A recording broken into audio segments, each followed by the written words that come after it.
On Lasker go ahead. Yeah, thank you, Lasker Hirlock. Thank you very much indeed. And thanks to my colleague Garrett for offering to share time, but as you pointed out, it turned out to be unnecessary. But thank him for that anyway. I'd like at the outset to welcome our colleague from the Senate, Minister Hackett, to the House. And it's very apt that she should be here for this legislation. And taking it, I want to, first of all, to congratulate my great friend and colleague and neighbour from home, Senator Vincent P. Martin, on bringing forward the legislation, but in his own inimitable way, achieving unanimity around the legislation and achieving consensus around it, and basically all party agreement to it, and the agreement of independence to it as well.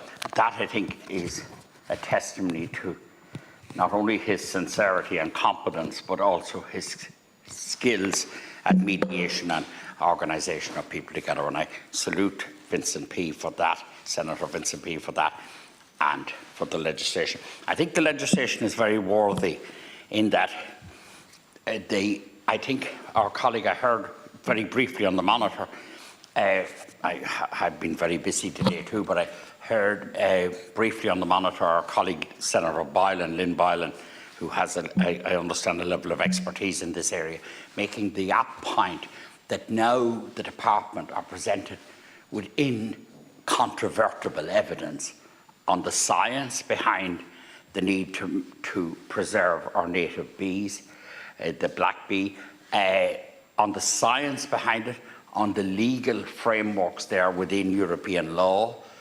So in other words, the science is established first. The legal situation is well established now by the best of legal experts, well-known published people on European law and international law and commercial law have now come out and said that this will pass muster legally. And that's a very secondary consideration. And so I think from the point of view of biodiversity, from the point of view of the preservation of this very important indigenous species of bee, from the point of view of our industry, or the industry around the production of honey, etc., there's a case for the legislation.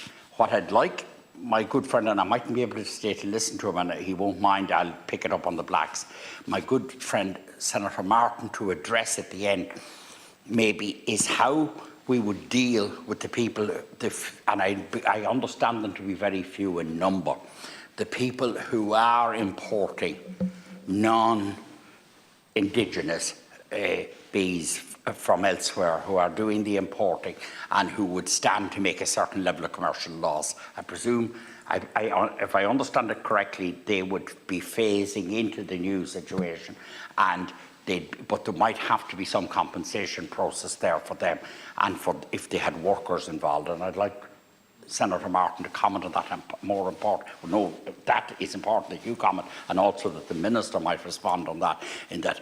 You won't be able on this occasion to respond. Oh, I'm sorry, I didn't realise. No, but okay. At committee so stage, Senator I'm sure Martin would, I presume, given Senator Martin's very eclectic and great intelligence, that he would have addressed this in his mind before he produced the legislation as to how we would deal with those who could potentially be impacted in a commercial sense, and how they would be phased into the new reality. But I certainly think it's excellent legislation.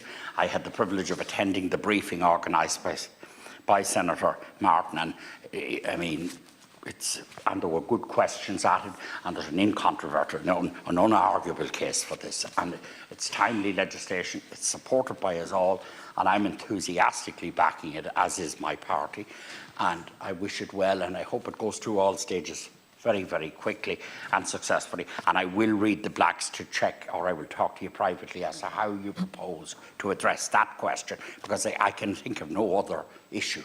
Thank you. Thank you very much, Lasker, for the opportunity. Thank you, Lasker.